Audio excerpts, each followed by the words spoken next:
Hi. Hi. How are we all today? How are we doing? Apologies for the delay, everybody. I was fiddling with some settings, so hopefully they're working. As far as I can see in OBS, the right green bars are going up and down, so I think it's working properly. I think it's looking really good and should make things nice and smooth for you later when you're editing it. Yeah, changes in the background to make post-edit that much easier. It'd be really, really good, and I just hope that it all works when I switch scenes. Please work. It is very warm in here as well, by the way. It's so hot. Oh, you know what I haven't done yet? I haven't checked where we're at with the Movember team donations. So I think I'm going to have to do that quickly. Yeah, because like we may have to do exercise. Oh, okay. All right. No, that's fine.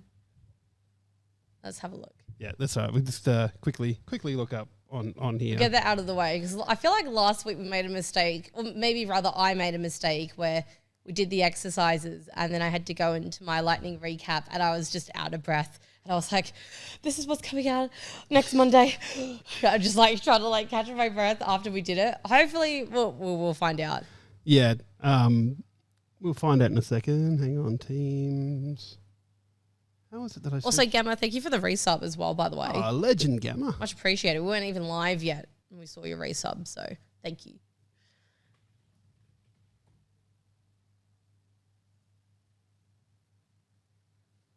Oh, there we go. Found me at least. So then I can find me and hopefully get to my team.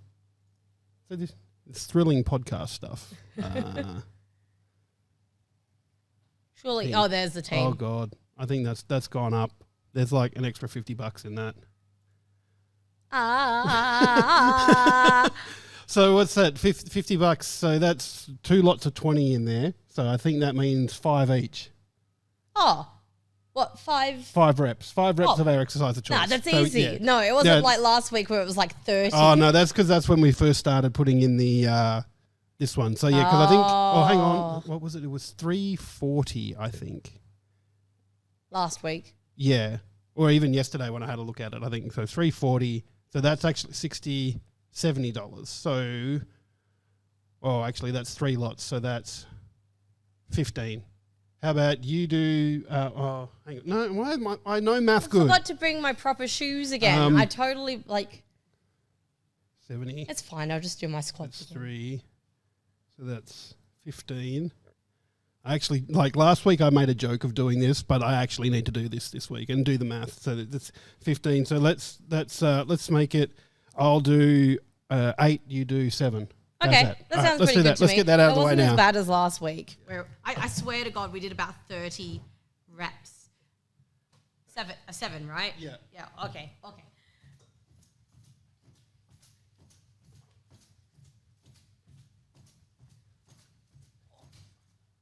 Again, the jeans were also not a good idea.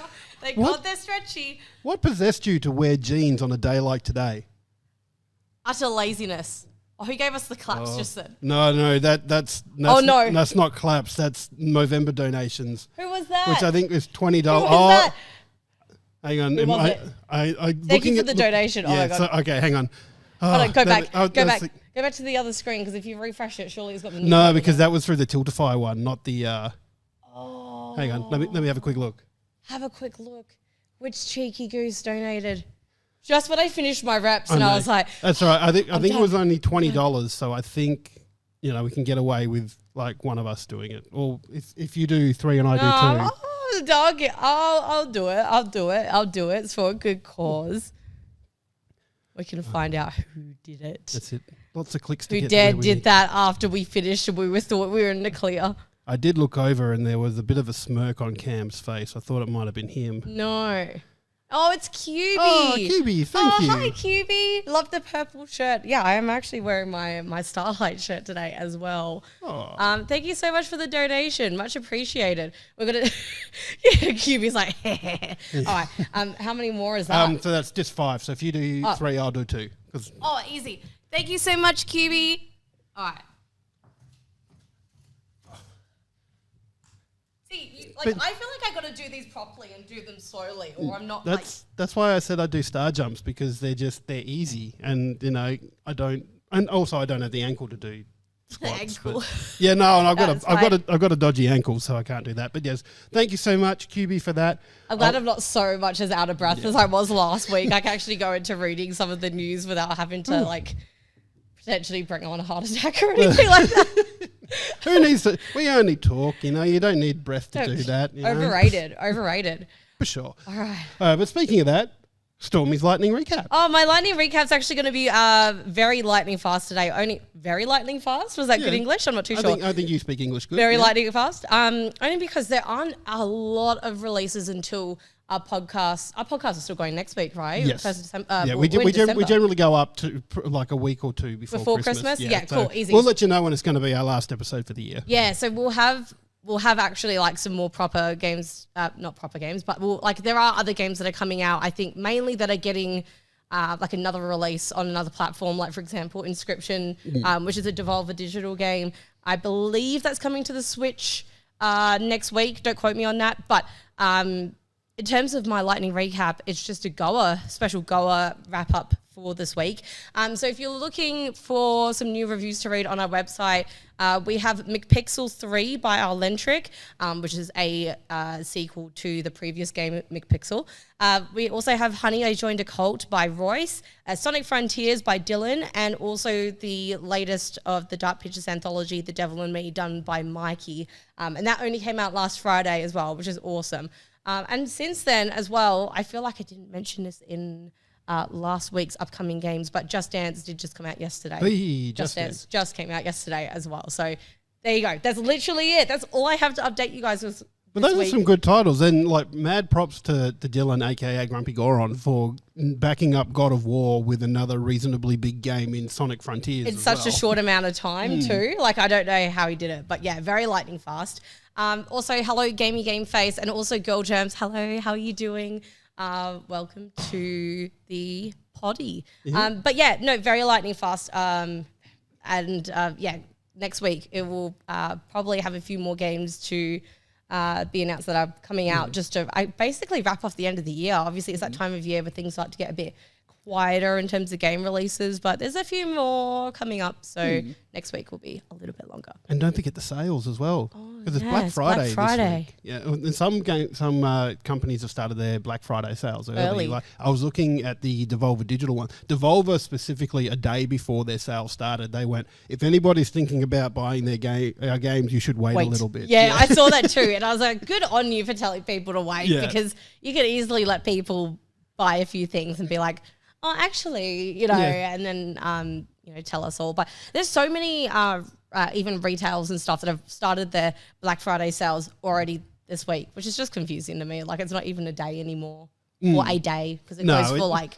It never is. A few days. It used to be just a Friday. I think maybe America still does it a bit like that, but because Black Friday is the day after Thanksgiving, and it's like their big sales time, and just everywhere started adopting that. And there are some good deals to be had, and like looking at Devolver's list of sales that they got. So Return to Monkey Island, which is a fairly new game, has come 20% off. And you reviewed that? I did. Very fun point and click game, good return to form and a good callback to like those old 90s point and click games. Yeah. Also, you can check out those reviews on GameOnOz.com. Exactly.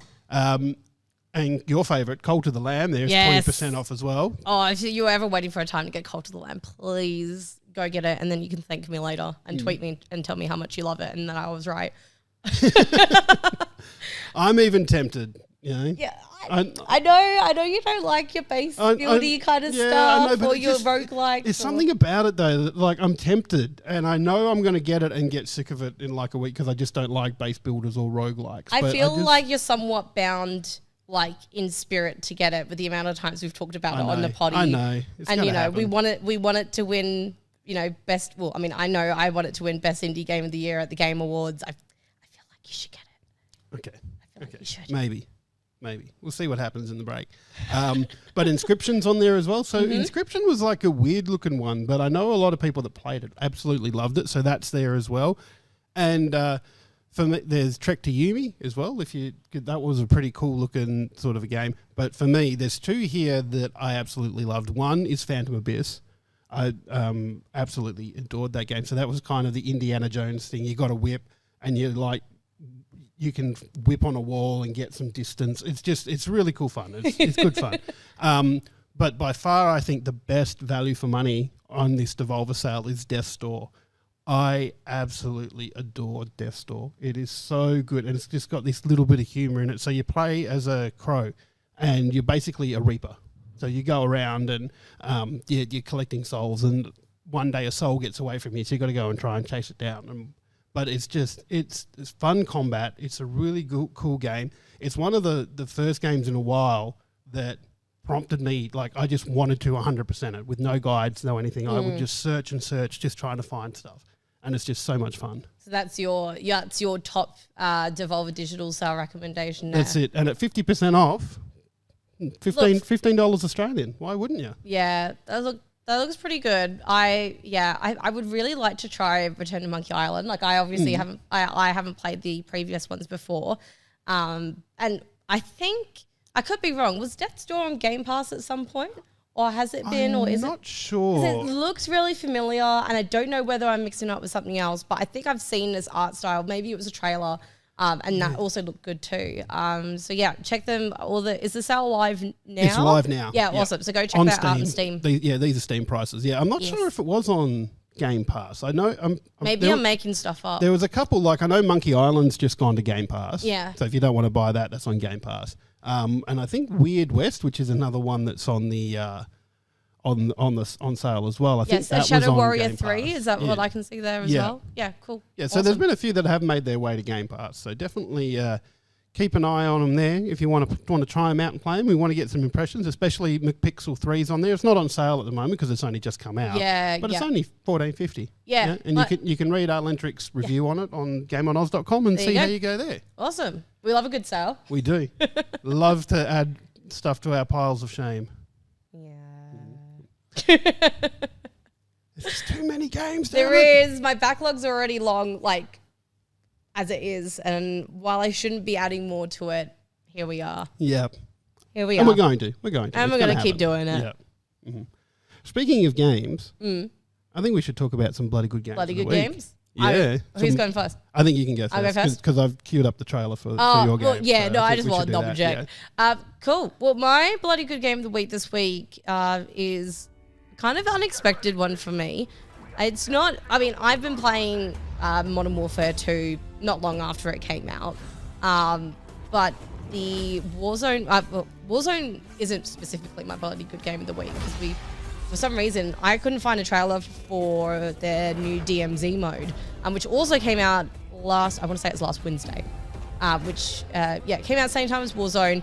It's a very different style of game mode, and it still is in some respects getting compared to Escape from Tarkov, which like I can see, but it's definitely its own separate thing, where it's basically an extraction type of mode where you can go in solo or with a team of 3, and you have a set of certain missions that you have to complete. You get deployed out into this map. You have about, now I want to say it's 25 minutes to try and complete those missions, and it could be things like looting certain items like from around the map, or it could be destroying certain vehicles, or breaking into a stronghold, which are like certain sections of the map that are flooded with like AI and stuff. And it's basically like a high risk, high reward style game as well. So basically, if you die, like any items that you picked up along the way, any weapons that you picked up as well, you lose. It's a really interesting, really interesting style, and it's really, really fun. Do you still go into the gulag when you die? No, like you're dead. Like you're dead. Mm-hmm. But you go in, and it's like PvP, and it's also like PvE as well. Mm-hmm. So there will be other teams and other real players out there who obviously can loot and take your stuff. There's AI, which will obviously drop things like money, because you still have like buy stations where you can buy certain equipment while you're there. But obviously, before it gets to that 25-minute mark, you have to be able to extract safely outside of that map. And then you get to return with all your stuff. I really enjoyed it. I'm a bit of a self-confessed loot goblin, you could call me, like when it comes to any style of game. So I think that part of the game I quite enjoy, and getting to leave with better guns and things like that is always really fun. And that element of risk that is there too, if you do decide to stay a little bit longer in that area, or if you do decide to go into, you know, a few strongholds and things like that, it's really, really fun. However... Of course, there's a however. However, it's a COD game. Yeah, you can see where I'm going with this. Oh my God, this game mode has been quite buggy. Now, when I say buggy, like, you know, there's one time where there were 2 enemies just up in the air, which is fine because I took them out. They were stuck in like the sky, whatever. But when you have a high risk, high reward game like this, and in normal multiplayer, which me and my friends have been experiencing, where the game has been crashing, there's no disconnection kind of, what do you call it? Disconnection. So when the security client, almost. So when the client crashes, you just disconnect from the game and you can't reconnect and get in? What's been really terrible, especially with this mode like DMZ mode, where you're obviously trying to collect certain items or extract certain bits and pieces, which can take you a while to find in the map depending on what you're doing. And if your game decides to crash, there's no disconnection protection, I think is the phrase I was looking for. The character just disappears, like your items don't drop. So if you're with a teammate, they can't even pick them up for you. You just lose everything and you're back to square one. So you start with the basic backpacks and you start with your basic, like if you have taken an insured weapon into the game, you're going to have to wait for it to cool down now, even though it wasn't your fault. It's rough. I couldn't really care less if I disconnected in normal multiplayer because, you know, it's just like run and gun. Like multiplayer, there's really kind of nothing to lose. But it sounds like in this mode, there's a way to carry items through between matches. Yeah. That's hard. Like that's the whole thing. Like there was one stage where, like, you know, someone I was with had like a level 2 or 3 backpack and have like a level 2 or 3 armor vest. The game crashed and they lost everything, and then they had to go back in to find those better items and equipment and stuff again, which is really, really frustrating. And if it wasn't for that, I think there would be quite a few more people who would be enjoying it. But for what it is, I'm really enjoying it. I'm quite addicted to it, especially when you're trying to do certain missions. It is definitely, I think in my opinion, it is quite hard going in as a solo player into this, because the AI can be... They can be pretty, when I say AI-ish, you know, they can be pretty silly and sometimes not know what they're doing. But then you also have some really hard, like lots of groups of AI, which are quite overwhelming.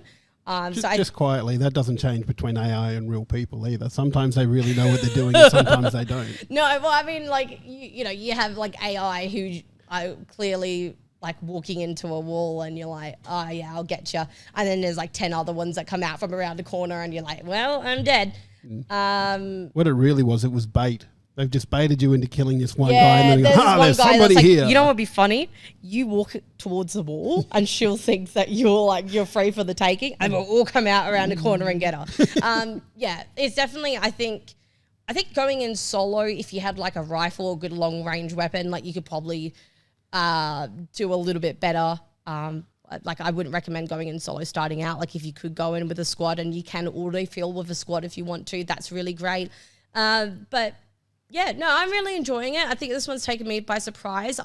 My biggest questions, I think, coming into obviously the launch of this new game mode for COD now is how well it's going to be supported. And then I guess in terms of the game in general, how well they're going to fix those issues in terms of the disconnection protection and the crashing and things like that. And just for reference, I am playing this on PC. 190 gig I saw. Gee. It was insane. Even the updates and stuff were like 30 plus gig and stuff like that too. But yeah, look, I mean, if bugs and rubbish crashing and stuff aside, the actual game mode itself, I think everyone should try. It is, actually, I don't know if DMZ is free. It says it's in beta. And before it came out, it didn't say it was going to be in beta, which was really interesting. So when they put it into the game, it just had this beta tag on it. And we're like, oh. Okay. Yeah, cool. I was like, okay. But yeah, if you've got it, definitely give it a go with some mates. It is quite fun. But that is my bloody good game of the week. So I do have one question to kind of finish on with that. So it sounds like you can go into the DMZ and you can bring equipment that you've already got. Yeah.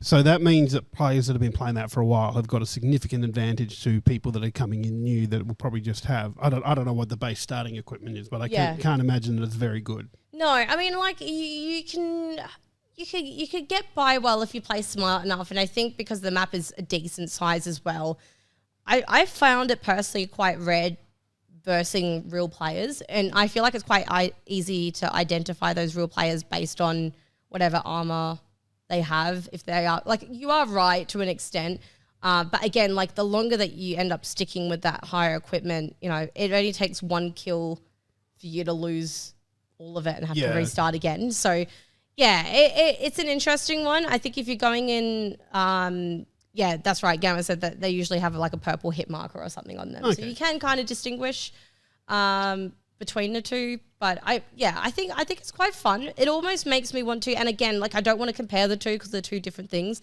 But I do have Tarkov, and I have always wanted to get into it and learn it, and that is very complex. But this COD mode seems like its own separate thing. Just the extraction mode in general, it's a lot more simpler. I think it's a bit more approachable than probably Tarkov is.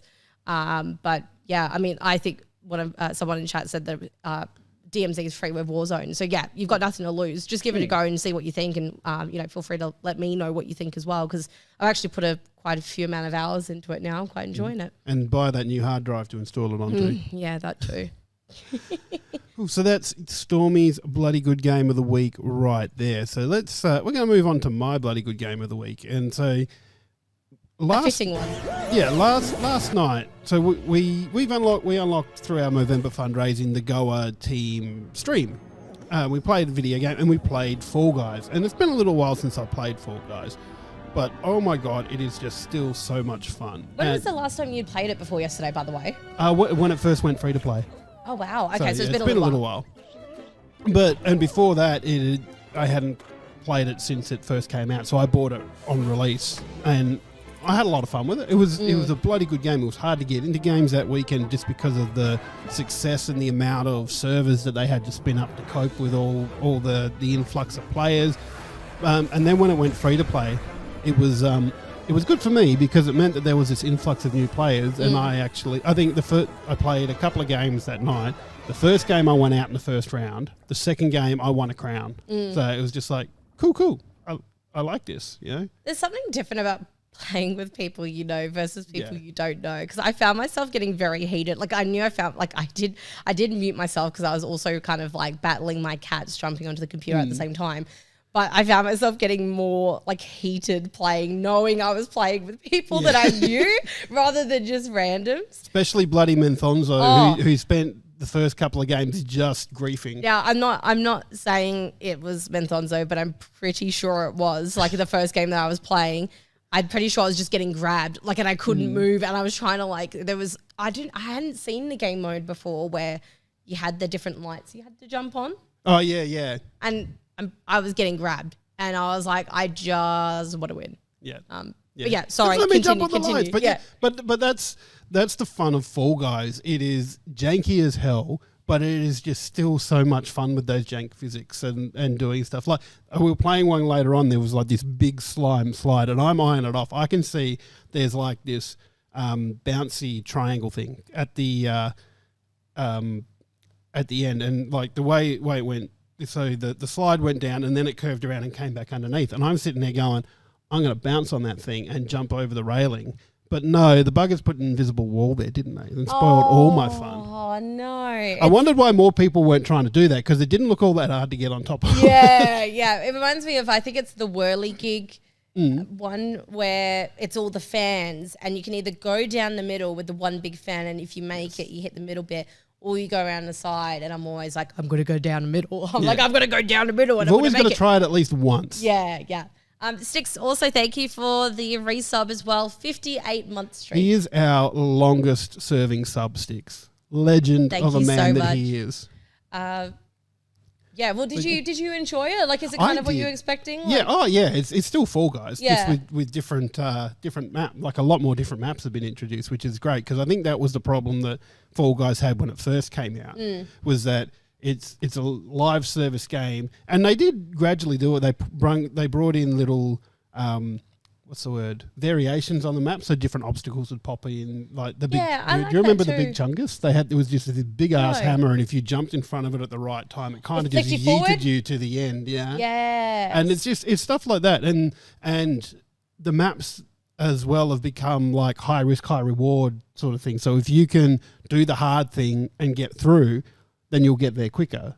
But if not, then you'll get knocked off and have to go back, or like the whirly gig where if you beat the big fan in the middle, then that's a much shorter way than having to go around the outside. So yeah. Sometimes the slow and steady wins the race tactic does work. Yeah. But if you're lucky enough, you can kind of skip your way through. But it was good. Did you find, because obviously when we were doing those custom games where you had the room code and stuff like that, we ended up playing a lot of the same different maps. When you went back to playing like the free-for-all team group mode, did you get to experience more of the newer maps you hadn't seen yet, or did you get hit with a lot of the same?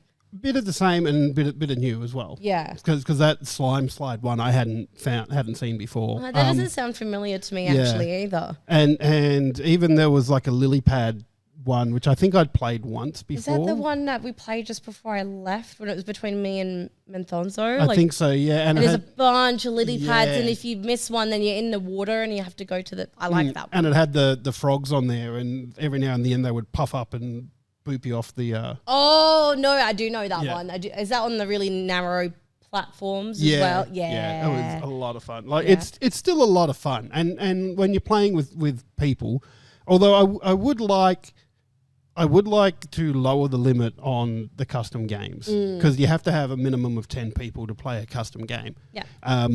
And I have to go back and look at it, but the being able to select different maps didn't really seem to do. Like, how many games of Hexagon did we play? Yeah, like, too many. Arguably too many games of Hexagon. I think, I agree with you. It's hard because I think you could still enjoy some of the other game modes with 3 people. Like, so I think it's a shame when you're kind of limited in that aspect. Otherwise, you're kind of just sitting there waiting for that 10th person to come through. Or even just a bit more customization where you can go, cool, we're going to... these are our selection of levels that we would like to pick from, so you can exclude ones that you don't like. Because they did seem to be able to select different modes, but like there was one mode we picked where it was the same map with a few different variations until only one person was left. Yeah. But look, and that's an improvement, and it's gone free to play now. So like you can see that it's been 2 years, I think, since Fall Guys came out, and they're still going with, they've just moved to this free to play model, and it's just fun. Like it's just chaotic fun, and I love it. And that's my bloody good game of the week, thanks to Aussie BRoadband. Thanks, Aussie BRoadband. Can I make a quick, I'm going to call someone out for 2 seconds on the topic of Fall Guys and skins. Mm-hmm. When we first loaded in, do you remember Reflex was one of the only people that didn't have one? And then you heard him later say that he got the alligator one because he was the only one out of all of us that didn't have a cool skin. And if that wasn't peer pressure from the game, I don't know what was, because we had no part of that. That's right. And Zulu came in later on, Royce Wilson, our editor-in-chief, and he had nothing on, but he cannot be peer pressured into stuff like that. Oh, Reflex did though. Yeah, I know. Reflex definitely did. Zulu did not. I don't know where, because we were sitting in the lobby and then Doom Cutie had their Doctor Who ones on, and then I had my cool, I think it was I can't even remember what it was. It was an Amazon Prime one, which looked really cool. And I heard Reflex at one point be like, oh yeah, kind of looking at all our skins, and then later he's like, I got an alligator suit, guys. Because I couldn't be the only one. And I just thought that was quite funny. Any skins that you would like to see in the game? I want the because after Untitled Goose Game came out, they released a goose skin, and I kind of still want that skin. I didn't realise they did a goose one. Yeah, because I think Untitled Goose Game only came out a few months after Fall Guys did, and I'm just sitting there going, I want that skin. I think I got half of it. I love that. But yeah, there's that. I wouldn't mind. I'm just trying to think, because I know I've got an Assassin's Creed. The Ezio one, was it? Yeah. That's a good one. And I got the pigeon one that I bust out every now and then. Oh, the pigeon one's good. Yeah. Yes. I don't know, I kind of like a Tron one, but I get the feeling that there may have already been a Tron one, just like with all the fluoro stuff around the helmets and things. I reckon that'd be pretty cool. If they ever did a collaboration with Disney, that God. would be madness. I'd imagine. Just think how much IP they've got to play with there in terms of the different costumes. Mm-hmm. Come on, Fall Guys, you haven't done it yet. A good one, Slimer from the Ghostbusters. I think that would just fit in so that'd be well. really good. Yeah. Or the marshmallow. Yeah, Stay Puft Marshmallow Man. Yeah, with the little hat. Come on, Fall Guys. I can do that. Let's do it. Let's make it happen. They did the Jungle Book and Fall Guys. Oh, okay, that's close enough. Yeah. They're getting there. Yeah, that's it. They do lots of really cool collaborations. So that's awesome. I don't know how I missed the Doctor Who one because the Dalek was pretty cool. Yeah.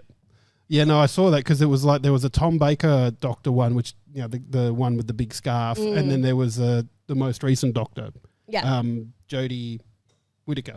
Yeah. So that was cool. Yeah. I like it. I miss Nightmare Before Christmas skins. Oh, I only just saw that recently. the Nightmare Before Christmas. I love that. I didn't movie. realize it was it's not an old movie, but it's an older movie. Yeah. I thought it only came out in the last 5-10 years. It's older than that. No, it's like 90s, I think. It's I stop didn't even motion clay realise. animation. Yeah. Yeah. So good. I love that movie. I love Oogie Boogie. Is it a Halloween movie or Christmas movie? Why not both? Touche. Technically, No, touche. No, because yeah. I've had people ask me that before, and I'm like, I don't know. Well, it is both because it starts at Halloween and ends at Christmas. So Yeah. Okay. I feel like it's Christmas if they're working towards Christmas. But then I don't know. This is like a whole other episode. I was gonna say, why not both? Why not both? We need to That's a good start. We need answer. to start up a new podcast where we can talk about movies to our heart's content. Movies and TV shows. Yeah. But we are Game I'll on do it. Oz. We are not movies on Oz. So let's keep going with some video game talk here. So one that came out recently as well is that Blizzard looks like they're probably stepping out of China. So this comes because for Western companies or non-Chinese companies to do business in in China, they need to go through a Chinese company. It's part of the reason why Tencent's so big, because most game companies have gone through Tencent to get their stuff into China. But Blizzard had an arrangement, and this is just Blizzard, by the way. So this is the Blizzard company inside of Activision Blizzard, had an arrangement with a group called NetEase. And it sounds like they haven't liked the conditions of that contract, and they're basically not renewing. So come the 21st of January next year, all Blizzard titles, World of Warcraft, Overwatch, Diablo, will disappear from China. Wow. That's big. That's huge. Like, to be cutting out from that market, that is a ridiculous amount of money that Blizzard are saying no to there. And now I really wonder what's in these terms and conditions that have made them say no. Yeah, it's really, that's interesting. I don't know how I actually miss this topic, which I've been obviously looking forward to hearing what you were going to say about it. And that, these aren't small games. These are huge games. These are huge followings. Well, especially Diablo Immortal in particular feels like it was made for the Asian market because it's a mobile game, and mobile gaming is huge in Asia. And now you're saying you're going to just not have it in China. Yeah, it's that's a big, It's fraught with anything to do with particularly criticizing China is fraught with danger, and don't at me, China, but it just kind of makes me feel about if the terms and conditions were the Chinese government going, we want data on our citizens that are playing there, I don't think Blizzard would have worried too much about that. I think that they would have gone, Chinese government already monitors their citizens a hell of a lot. So it kind of makes me think that maybe it was something of them China forcing Blizzard to capture data of people outside of China. I have no basis for this other than my own particular thoughts, and it's a great way to start a rumor mill. But yeah, that kind of just says to me that maybe China was overstepping, and it also makes me wonder for other game companies that operate in China, are they going to be doing the same thing? If they say no, what are they agreeing to that Blizzard said no? Well, sorry, if they say yes, what are they agreeing to that Blizzard said no to? So is this concrete now that they're officially, as of January next year. The announcement for this came from a press release through Blizzard. So Blizzard have announced that it's happening. Whether this is a negotiating tactic to maybe get NetEase to come back and give them some more favourable terms. To like put the pressure on, is that what you mean? Yeah. Yeah, it could possibly be, but that's 2 months. Like, it's not very far away. No, that's not a lot of time to sort out something that big. Yeah. Well, it'll be easy enough. It'll just say, cool, well, we don't any servers that are in China, cool, you can't play this game anymore. Yeah. It wouldn't take long to block it. But yeah, it's an interesting thing that like I say, it's got to be something big for Blizzard to have stepped back and said Blizzard go into any detail about it, or were they just like just said that the contract that NetEase were offering them were not to their liking, and so they weren't accepting it. And that was it. Yeah, they didn't say what, and that's the thing about these things as well. You'll never find out what it is because all those contracts are commercial in confidence. Confidential. So yeah, you're not going to find out. Yeah. Right. Wow. Yeah. So Charlie Golf in chat says China is cracking down on what content is shown within the country. So I wouldn't be surprised if my proposed some massive censoring. Yeah. I'm not so sure about the censoring part of it, but look, China has a big habit of doing it to the point where, like, all the stuff for the Star Wars sequel trilogy, like, you know how big Finn was in that. He did not feature the posters. Yeah, he didn't feature on any of the posters. No, I remember that. Yeah, in China. I remember that at the time it was happening, and that was really heartbreaking, I think. Yeah. To see. And even Winnie the Pooh with Disney, when the Chinese premier or the head of state or whatever he's called got compared to Winnie the Pooh, and basically Winnie the Pooh kind of disappeared from Disney because he was like, they didn't want to be associated with that and wanted the Chinese market. Oh, yeah. No, I do remember the Star Wars thing very vividly though, because I was following obviously Star Wars or the new trilogy as it was releasing at the time, and I remember that being seen a lot. Either Finn wasn't on the posters or just made really small that you couldn't see him. Yeah. Mm-hmm. Yeah. Yeah, and I know John Boyega in general wasn't happy with Disney. Of course not. Like no one would be. And yeah, not just about that, but about Star Wars in particular, I think, and the way it was kettle also. Of fish, wasn't it? And once again, that is movies on Oz, not games on Oz. So, but yeah, it'll be interesting to see whether this is a negotiating tactic by Blizzard or whether it's a real deal. We can't stomach this, which, consider. And I was about to say, considering that they're from Activision Blizzard and they've done some really dodgy stuff in the past, but maybe they're trying to clean up, waiting for that Microsoft purchase to finally go through. How long? That's got to be close to a year now. No, I feel like it's less than. I remember us chatting about it when they first announced it this year. It definitely hasn't been a year yet. It's been several months at the very least. When I remember us doing the podcast about it, and we're talking about everything, but I don't think it's been quite a year yet. I think it's been it's been a decent amount less than that. There's an article on Microsoft's website from the 18th of January 2022. So that's still only 9 months. That's 9 months ago. Really? Yeah. So I remember us bringing up this image, this Xbox and Activision Blizzard image with all the different titles. I got to show this image because I love that we can look at these games, and I feel like one of these things is not like the other one.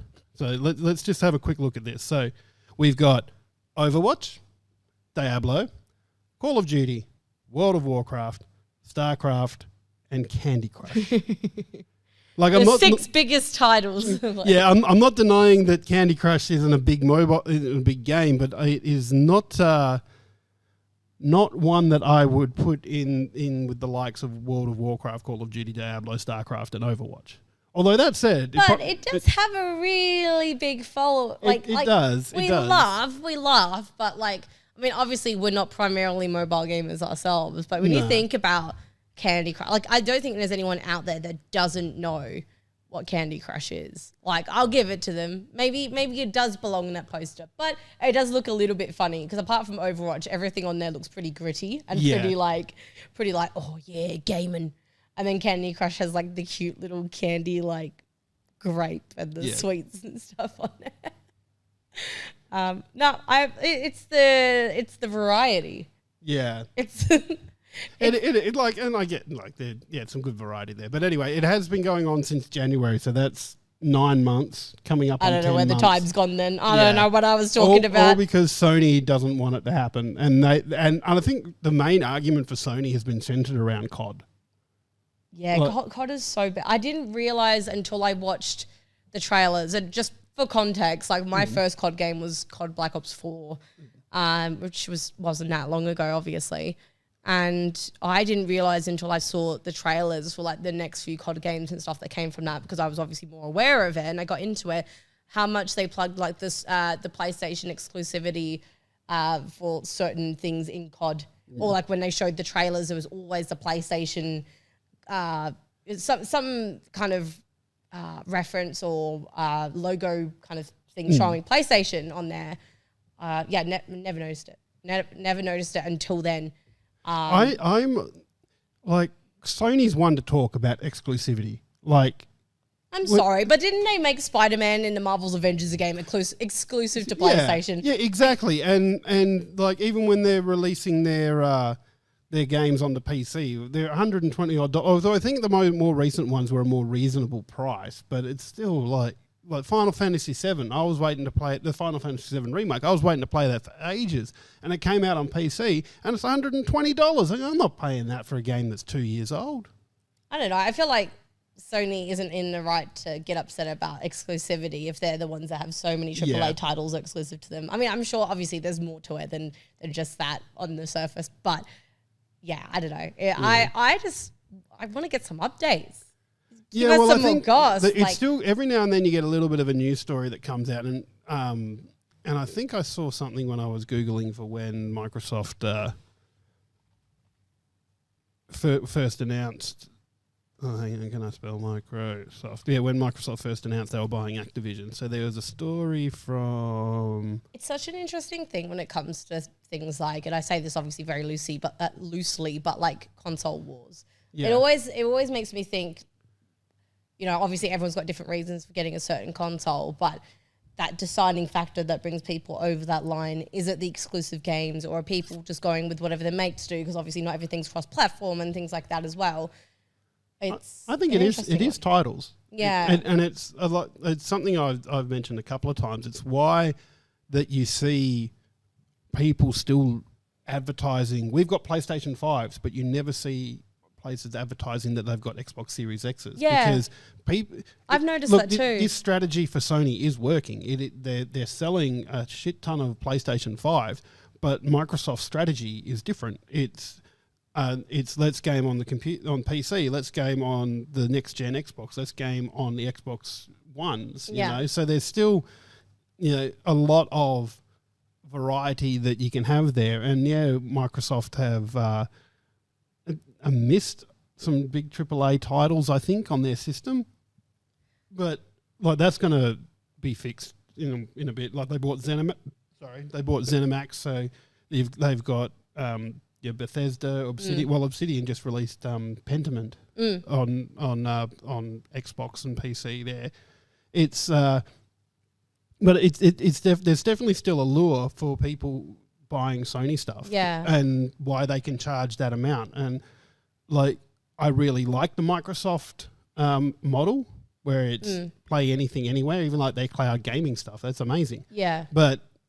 the old model's still working for Sony, so why would they change it? And they're going to fight tooth and nail for a title like COD to still be on their platform. I think it's an interesting discussion in general to have. Girl Gems just said, definitely titles. I bought my first Xbox for Halo at every generation after for more Master Chief, which is awesome. Like, I mean, that's a good example. Obviously, these exclusive bringing people in. When I first started gaming, I would have just turned 18, so it wasn't that long ago. But I only got an Xbox because Charlie Golf had an Xbox, and everyone that Charlie Golf was playing with was also playing Xbox, and I think they were all playing, oh God, what were they playing at the time? I think it was Destiny. I think The Division maybe at one point as well. And that's the only reason I got it, because I didn't know any different. And obviously I was very new to gaming at the time.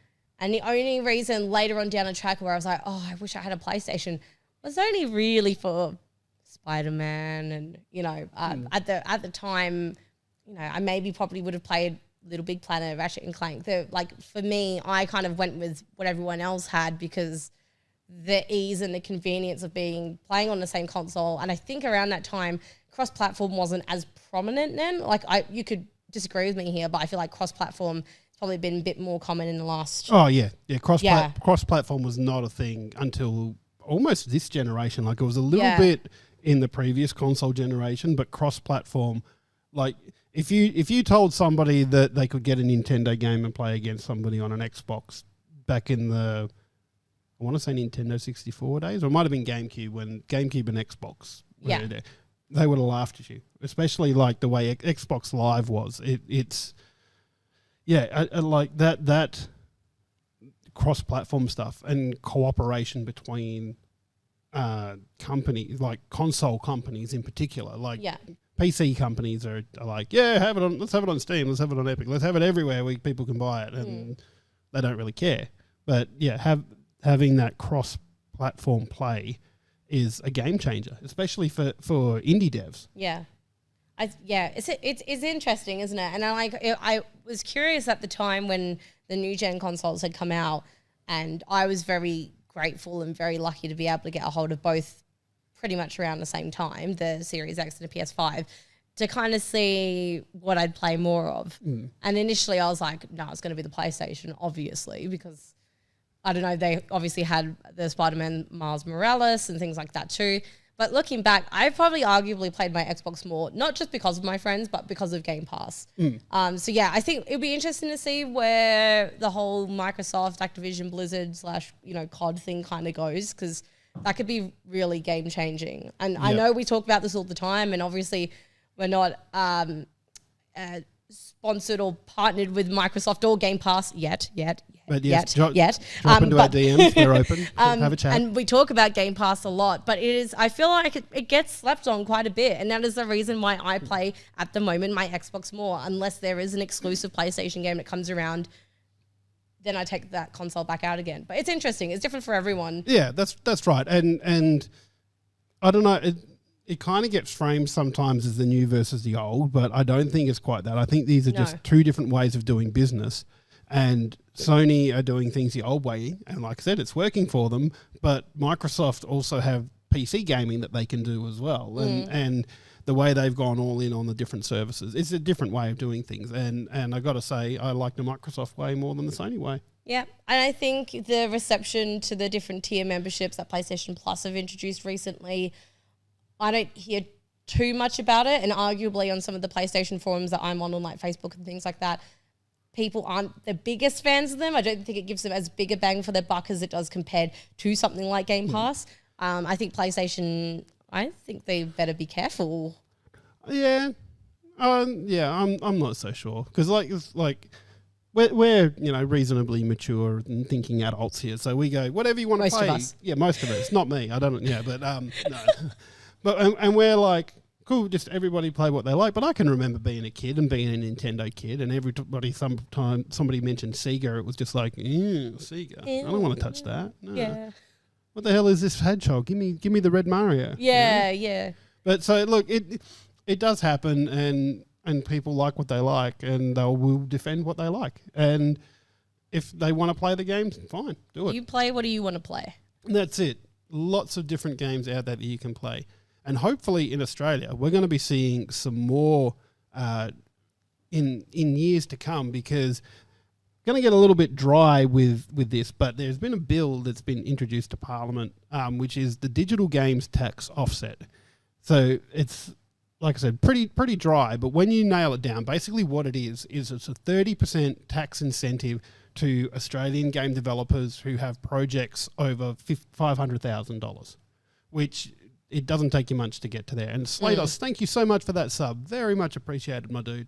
Thank you. But and it's more investment in the Australian games market, the indie market in particular, that will just help them get their projects off the ground. Yeah, I think it's a really great, kind of next step they're looking at to encourage the development of more Aussie-made games and stuff. And, we love talking about our indie games on this podcast, and everyone at Goa team and community also love their fair share of indie games too. So to see it continue to be supported in this way is really exciting.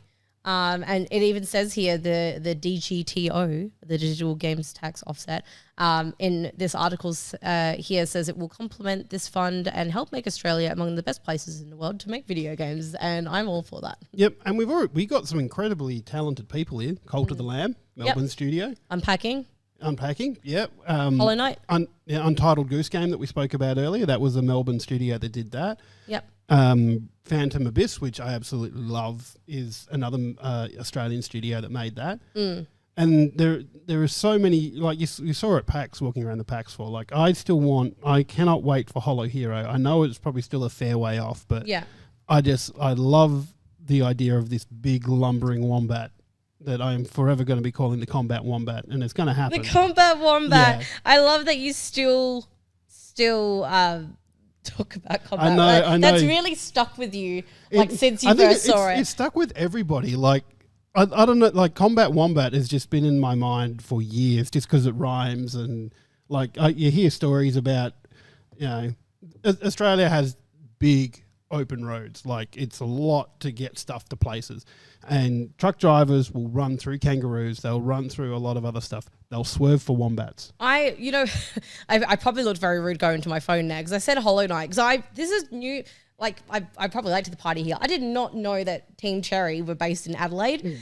So when I said Hollow Knight, I was like, wait, I'm sure Hollow Knight was, because when and we never got a chance to talk about this. But if you go to the I think it's where do we go together? ACMI. There was a fabulous section which had a showcase for Unpacking, and then I saw Hollow Knight, and I went, Hollow Knight, Australia? I was like, how did I not know this? And it was a beautiful, beautiful display. Actually, they had a whole dedicated section for gaming there, celebrating not just Australian games, but gaming on a worldwide level, which I think is fantastic. Yeah. Oh, it was awesome to look at. But yeah, I don't know. It just makes me even more excited. I think we've been inundated with some good local Aussie kind of news and information that's all up for supporting the development of more games. That's it. And of course, if you want to be on the cutting edge of getting some of these games, don't forget about Three Little Pixels as well. So this is an up and coming Australian video game platform that is working to get more visibility for indie devs as well from Australia. So it's something that Goa is kind of a part of. It's loosely, I don't know how much we can talk about the ins and outs of that, but it's going to be an amazing project. And the big thing about it is that when you sign up, which you can do now at register.3lp.com. It's register.3littlepixels.com/login. You can get your gamer tag now. That's it, and sign up for that. And they're very close to getting the beta up and running for it. So at the moment, it's very bare bones. You can just sign up, secure your gamer tag. I've got my Straight Jacket Jim one. I've got my Stormie, and it's just, I think I said this last week, but it's just Stormie. No Stormie players. No, I was one of those people that got sucked into getting a Hive account recently, and I couldn't even get a Stormie there. I was too late to that boat, and I was upset. So if I've got anything that has Stormie on it, it's Three Little Pixels now. I'm happy about that. And yeah, it'll be amazing. Like, we've seen a lot of stuff behind the scenes, and it's going to be so good. And the pay as you play model, so you don't buy the game outright to begin with. You pay as you play through the game. So yeah, it's going to be great. Stay tuned. Go sign up now. It's going to be amazing. Amazing. But you know what's not been quite amazing? That's also. I know. I'm on fire with these segues at the moment. It's great. Well, it's only because we know what you're like. You and me know what you're going to get into. Go on, tell me what hasn't been so amazing. Apparently, the new Pokemon release has not been so crash hot. Oh, good God! So it has been fairly crashy by the look of it, but not crash hot. So I'm I've played Pokemon Arceus. I still play Pokemon Go on my phone, but the mainline Pokemon titles I kind of stay clear of. I don't really play them. Yep. But seeing some of the footage that's coming out of this, it's like, oh my God, have they released this in alpha? It's just like, oh my God, it's just...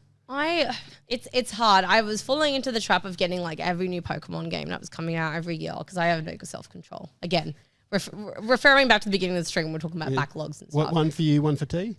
One for me, one for Tia. It was one for me and one for Charlie Golf. So we, then we could trade and everything, all of that kind of stuff, And then I gave this one a miss this year. I think the last one we got was Sword and Shield. But I like it's a weird one. And tell me if you notice this too. So if you have or haven't seen, well, I've mainly seen it on Twitter and TikTok and stuff. This game has been so buggy. Textures or even parts of the whole map not loading in, Pokemon falling through the ground, or not even appearing, or certain like NPCs just doing weird stuff out of nowhere. But then at the same time, I'm also seeing people say this is like a really, really fun game, or like one of the most fun they've had in Pokemon. So it's a really weird thing, and this is my 2 cents on it, and I could be wrong, you could disagree with me, but it's weird because obviously Pokemon has this really, really big following, and usually with any other game that might be performing like this that maybe doesn't have much of a following is absolutely slammed for it, but then this one I feel like even amongst all the crashes and the weird stuff, there's still a lot of really good reception around it too. Like it hasn't been as harsh. It's more like, oh, it crashes and it bugs out, haha, that's really funny. Whereas I feel like some other games that we've seen this year that may have been doing the same thing, it's like, oh, this unfinished game, blah, blah, blah. I didn't spend $80 for this game to like not work. I don't know. What do you think? I think there's a couple of things to it. And yes, there are definitely issues in this. Like just the sheer amount of videos that you've seen come out of people falling through floors, things just not loading until they're right there, and just various other graphical bugs. I just wonder as well how much of it comes down to the power of the Switch, because we're looking at the Switch. The Switch is 5.5 years old now. It came out March 2017, and yeah, we had the OLED model, but that was a screen upgrade and an internal storage upgrade. There wasn't any upgrades to the I'll get the words, like the CPU and stuff like that. Yeah, and it's. But I have a slight like rebuttal there, but like, did you play Pokemon Arceus? Yes. Did that have as many problems as this one's looking at right now? Because if we're talking about... It didn't, but there was definite draw distance issues. So yeah, do you think that also comes down to the power of the Switch as well? Because like it's hard, right? Because was Arceus also Game Freak? Or that was someone else? No, I think it was Game Freak. Yeah, because like it's weird because I feel like visually this game has just kind of gone a bit backwards. Because you look at Bayonetta 3, like compared to Bayonetta 3 then, like you play Bayonetta 3 and you look at the graphics I must admit, I did have, don't get me wrong, Bayonetta 3 was good fun. I had a couple of issues here and there. Graphically, I had no issues with it. Yeah, well, that's what I don't understand because it looks like when I look at, when we looked at gameplay footage of Bayonetta 3 when you talked about it a few weeks ago, and you compare it to the footage that I'm seeing of Pokemon Scarlet and Violet at the moment, it doesn't, like, the math doesn't make sense to me. So I don't, like, I'm not sure how much it comes down to the power of the Switch. If it can put off really good games like, or pull off, really good games like Bayonetta 3 or Xenoblade and things like that. But then Pokemon Scarlet and Violet are struggling to render things. I think for Bayonetta particularly is different because the levels are linear. Like, and Arceus and I'm pretty sure Violet and Scarlet are trying to be more open world. And the minute you do that, where you can look at something off in the distance and say, I'm heading for that. Like the way it loads stuff in is, there has to be a way to load it in. And I always remember, like in Arceus, you see, most of the time you don't see it because the Pokemon are down on the ground and they don't load in until they're right there. But the flying Pokemon in Arceus, you'd see them, they would be like pixelated things. They'd be fly and just moving like that until you got really close to them, and then they'd be the more smooth. Yeah, and I can see the same things happening with Violet and Scarlet, But the issue then becomes, why is the collision detection so terrible and people falling through the floor? It's like almost embarrassing, I feel like, for Game Freak and Pokemon, because Pokemon is arguably one of the biggest games out there. They have a lot of money. Like, why are we letting a game that's performing like this, in this quality, come out in this fashion? Like, I've always had, like, not secondhand embarrassment. It's probably even too strong to consider that kind of feeling towards this game. But it's just like, why? Like, you kind of just expect a bit more. Like, Sword and Shield look nicer than this, and it's disappointing. And it's weird because, like, obviously, I haven't played this one yet, and you haven't played this one yet. But a lot of people are still saying they're having fun, and I've kind of stopped playing Pokemon, admittedly, because it kind of felt like more of the same. And I know that's what Arceus was trying to get away from and, like, take a different direction with it. But I'm curious to know why, just genuine, like, to know why people are loving this one a lot at the same time, regardless of those bugs and those really funky issues that I keep seeing going viral everywhere. Yeah. There was a question in chat from Gamey Game Fest. Should I get a Switch? I will be travelling for work for the next 3 months, or is it too far gone? Look, the Switch is getting old. I'm not going to pad that out. It's getting old. There are some issues that it have. Even Breath of the Wild that came out when the game launched, if you've got rain and wind and the grass moving all at the same time and then combat, the Switch struggles. It's a lot. That said, Breath of the Wild is an amazing game. Mario Odyssey is an amazing game. Mario Kart 8 Deluxe is one of the best-selling Mario Kart games ever.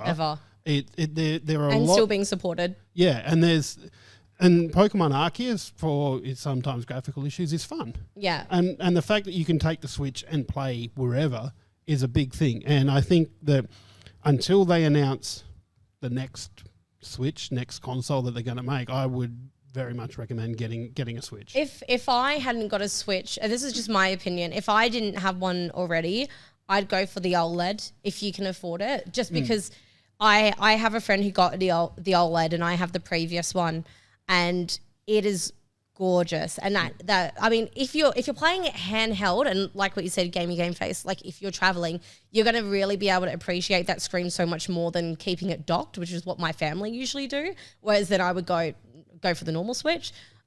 Everything that Jim said as well about performance, like, yes, it could struggle a little bit, but I think if you go into it knowing, look, I'm buying a handheld console, it can only do so much. I think it still has a really good variety of games for you to play, especially if you're going on several hour trips and things like that. I've taken it on every airplane trip I think I've ever been on. When I went to Japan before COVID, that went everywhere with me. And it's not too bulky. It's nice to take around with you, take to a mate's place, good for games nights. I mean, it is, in my opinion, the best kind of co-op console out there, because no one else really supports local co-op as much anymore. Yeah. You get 2 players on Xbox and PlayStation if you're lucky. The Switch still does 4. I think as well, the Nintendo, I found, and you can disagree with me on this, but the Nintendo, in terms of the variety of games this time around on the Switch, I feel like there's definitely a bigger variety in terms of genres and titles, because you can get games like The Witcher, Dead by Daylight, games like that. Obviously, they're more demanding games, and the Switch, like we said, will probably struggle a little bit playing. Or you get the cloud version ones, like Control came to the Switch, but it was cloud version. Yeah, so Resident a lot of Evil. Some of those remake titles are also coming by cloud. I mean, we both played the Switch, and we could definitely vouch for it. I think it's just good to know that when you are getting it, you are getting a handheld console. It's not going to be powerful as your TV ones, but for ones taking on the go, like, again, if I didn't have one already, I'd save up a bit for an OLED, just because I think you might as well just get the best one out there if you're taking it handheld. I like the extra storage on it, to be honest. Yeah, that's true. I'm starting to fill mine up with my normal one a little bit, but I can be pretty ruthless with it. So